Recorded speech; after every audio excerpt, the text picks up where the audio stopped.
Patuloy ang pagbabalik ng magandang laro ni Kai mula sa injury, muling nagparamdam ng lakas at pagiging halimaw si Kai Sotto sa sagupaan ng Koshigaya Alphas kontra Sun Rockers, Shibuya sa Bilig.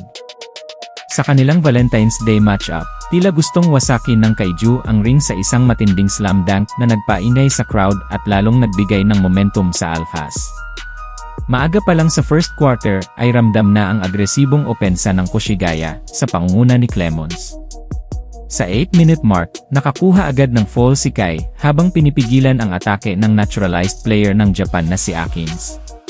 Pagdating ng 5-minute mark, naitala ni Kai ang kanyang unang puntos mula sa isang second chance basket na may kasamang foul.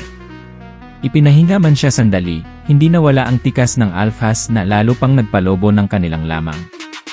Sa huling 40 seconds ng unang yugto, kinakalabaw ni Kai ang depensa ng 7-footer na dating NBA player na si Thomas Welsh.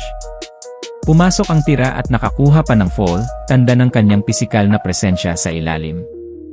Nagtapos ang first quarter na hawak ng Alphas ang malaking abante, 31-17. Pagpasok ng second frame, muling nagpakitang gilas si Sotto. Malahalimaw na slam dunk sa 8-minute mark ang nagbigay ng ingay sa crowd at sigla sa koponan. Hindi lamang sa opensa nagmarka si Kai, ilang minuto ang lumipas, nagpakita siya ng solido na depensa laban sa mabilis na guard ng Shibuya. Kahit nagkaroon ng konting banggaan sa ilalim, mabuti na lamang at nanatiling ligtas ang ating pambato. Sa pagtatapos ng first half, hawak ng Alphas ang 49-34 na kalamangan, habang si Kai ay may 9 na puntos, 8 rebounds, at 1 block. Sa third quarter, agad siyang umiscore ng putback basket sa ilalim. Bagamat nagtangkang bumawi ang Shibuya at bahagyang lumakas ang kanilang opensiba, nanatiling kontrolado ng Alphas ang laro. Sa mga huling segundo ng yugto, nag-post si Kai ng back-to-back points sa shaded area upang panatilihin ang malaking agwat, 73-52. Sa final quarter, tuluyang ibinaon ng Koshigaya ang kalaban. Sinubukang humabol ng Sun Rockers ngunit kapos na sa oras at enerhiya. Umabot sa 93-75 ang final score pabor sa Alphas.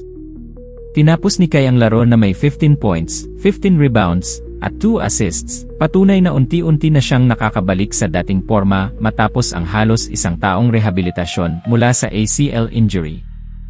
Bagamat mukhang hindi pa ito ang tamang panahon para makalaro siya agad sa Gilas Pilipinas, malinaw na bahagi pa rin siya ng long-term program ng national team.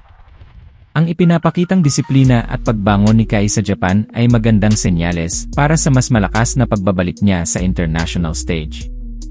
Sa bawat dunk at rebound, unti-unti niyang pinatutunayan na ang Kaiju ay handa ng muling manakot, hindi lang sa bilig, kundi pati sa darating na laban ng Gilas.